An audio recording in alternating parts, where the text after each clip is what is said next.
परमाणु की संरचना। हम इसके पहले पढ़ चुके हैं। क्या पढ़ चुके हैं? पदार्थ वह वस्तु है जिसमें कुछ आयतन होता है और कुछ क्या होता है, द्रव्यमान होता है। ठीक ना? पदार्थ क्या कहते हैं?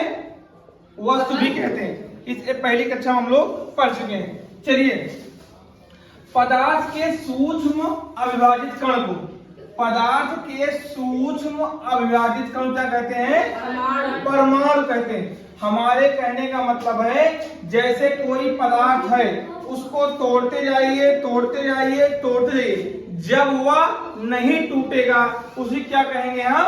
परमाणु कहेंगे। क्या कहेंगे? परमाणु कहेंगे। मतलब पदार्थ को तोड़ते जाइए, जब वो अविभाज्य हो जाए, ना टूटे, उसे क्या कहते हैं हम? परमाणु कहते हैं। पदार्थ की मूलभूत इकाई क्या है? परमाणु है, क्योंकि परमाणु से ही मिलकर क्या बना है? पदार्थ बना है। तो पदार्थ की मूलभूत इकाई क्या होगी? परमाणु होगी।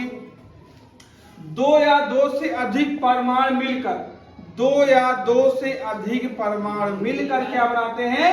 अणु बनाते हैं। दो या दो से अधिक परमाणु मिलकर क्या बनाते हैं? अणु बनाते हैं। ठीक ना?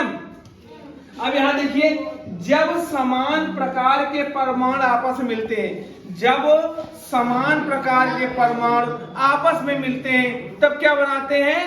तत्व का एक अणु बनाते हैं। तत्व का एक क्या बनाते हैं? अणु बनाते हैं। अब देखते हैं उदाहरण के लिए, जैसे है हाइड्रोजन के दो परमाणु मिलकर क्या बनाते हैं? हाइड्रोजन का एक अणु बनाते हैं। जैसे यहाँ पर लिखा है हाइड्रोजन का एक परमाणु और हाइड्रोजन का एक परमाणु, दोनों आपस में मिले क्या बना दीजिए? हाइड्रोजन का एक अणु बना दिए। अब जब असमान प्रकार के परमाणु आपस में मिलते हैं तो क्या बनाते हैं? यौगिक का एक अणु बनाते हैं। क्या बनाते हैं? यौगिक का एक अणु बनाते हैं। जैसे हाइड्रोजन का एक परमाणु, क्लोरीन का एक परमाणु आपस में मिलने के बाद क्या बनाते हैं? हाइड्रोजन क्लोराइड का एक क्या बनाते हैं? अणु बनाते हैं। देखिए, हाइड्रोजन का एक परमाणु यहाँ पर है और क्लोरीन का एक परमाणु यहाँ पर है। अब दोनों आपस में मिले क्या बना दिए? HCl, hydrogen chloride. क्या बना दिए? हाइड्रोजन क्लोराइड बना दिए। इतना समझ में आ गया? पदार्थ में क्या होता है? द्रव्यमान होता है। क्या होता है? आयतन होता है। पदार्थ की मूलभूत इकाई क्या है? परमाणु है। दो या दो से अधिक परमाणु में क्या बनाते हैं? अणु बनाते हैं। जब समान प्रकार के आपस मिलते हैं तो हमें क्या बनता है? तत्व का एक अणु मिलता है। जब असमान प्रकार के परमाणु आपस मिलते हैं क्या बनता है? यौगिक का एक अणु बनता है। इतना समझ में आ गया? अब देखते हैं परमाणु के तीन मूल कण।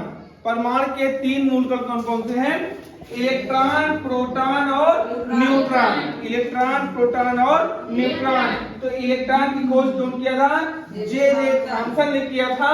इस पर कौन सा बेस होता है? इस पर ऋणावेश होता है। क्या होता है? इस पर ऋणावेश होता है। उसके बाद क्या है? प्रोटॉन।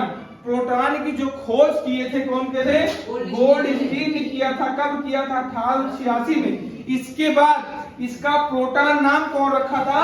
रदरफोर्ड ने इसका प्रोटॉन नाम रखा था। इस पर क्या होता है? ऋणावेश होता है। इस पर क्या होता है? ऋणावेश होता है। उसके बाद क्या है? न्यूट्रॉन। न्यूट्रॉन की खोज कौन किया था?